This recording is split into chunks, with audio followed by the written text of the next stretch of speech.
फलटणमधील महिला डॉक्टर आत्महत्या प्रकरणी पोलिसांच्या जाचाला कंटाळून या डॉक्टर महिलेनं आत्महत्या केल्याचं उघडकीला आलेलं होतं। या आत्महत्या प्रकरणानंतर डॉक्टर महिलेच्या नातेवाईकांनी संताप व्यक्त केलाय।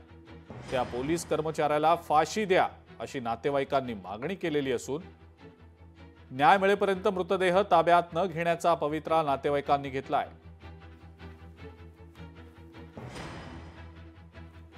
दोन महिन्यापूर्वी एक नोट लिहून ठेवली होती, कारण तिने तिला दबाव त्रास आहे।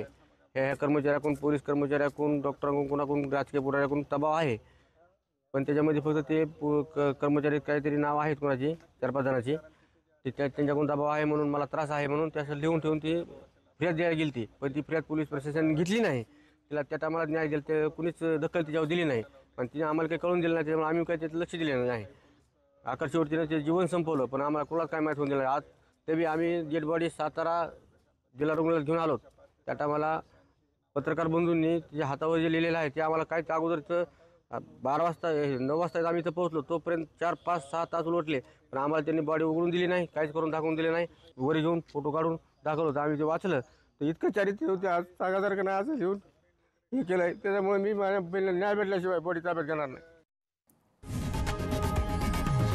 लोकशाही मराठी ऐका, पहा, जागरूक रहा।